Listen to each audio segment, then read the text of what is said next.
And welcome back.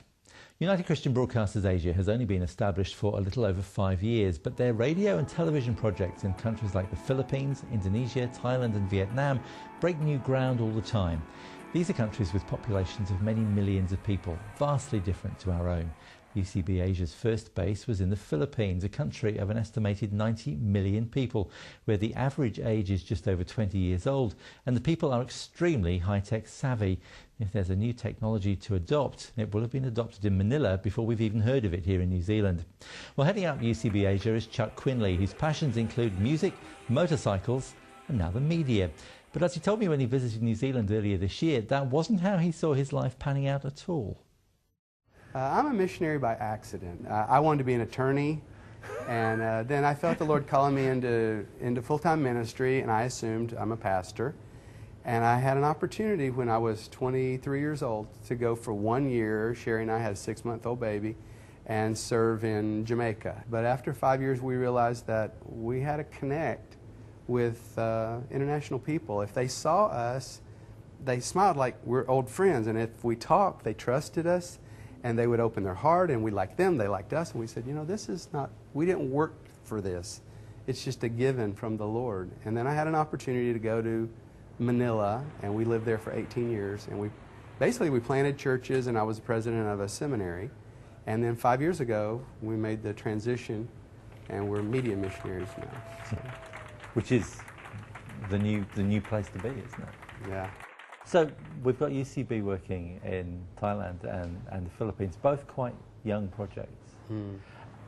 Let's start with the Philippines. Bags of energy, a huge country with a hungry audience. What's it like? Philippines is a very exciting, friendly, happy, chaotic kind of place. The average age of 90 million people is 22. And they're the largest group of English speakers in Asia. They're raised on movies, Western movies and MTV, very tech savvy. When SMS messaging was first rolled out, one of the earliest places in the planet was the Philippines, and it generated half the world's tech traffic every day. Wow. So they're eager, energetic, high literacy rates. It's a great talent pool. So what's actually running in terms of radio in the Philippines? In Metro Manila, we've got the home office, and that's where also our studios are, and we generate the national radio feed there, and also the netcast operation is there. And we're well connected to the Christians who are in media in the Philippines. In a large college town, we have a high-powered station that's operating, that's Lucena. And then in the south, the Muslim-dominated south, we've got Davao, and that is also a high-powered FM station. We published a word for you today. One of the things that we do for the UCB group in Manila is that we sort of play in sandbox. So whatever the new tools are, we try them out there. We started broadcasting and we realized, oh, well, with the new interfaces, you know exactly who's watching you, what country they're in, and if they'll give themselves a nickname, they can join the netcast. And so we do it with 3 people in the studio. One is the DJ, and he's pushing the program. There's 2 of them on the laptop over there, and it looks like the stock market's opened. Because as soon as the show goes, all of a sudden you see the chat box, and it's just rolling, and people are laughing, and you'll see, you know, one of the girls at the laptops will start laughing. Well, everyone that's watching is watching on a computer, and they're following all the communication. You know, it's complex.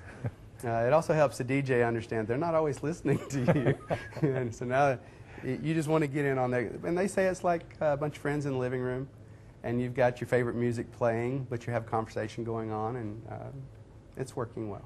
What about Thailand? Is that a different kettle of fish? Yeah, I moved to Thailand initially as a travel base because it's easier to move around from there into unreached Asia, because we have a real interest in helping the countries where Christians are going to be allowed some kind of media voice. We'd like to be there ahead of it and work with them and help equip them, coach them from the side.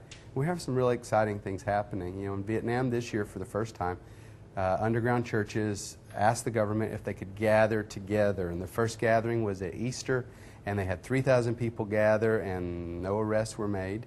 And then they tried it again at Christmas, and this time they had 10,000 people gathered. And you know, it's good momentum. And country by country, we start to see some of this new opportunity.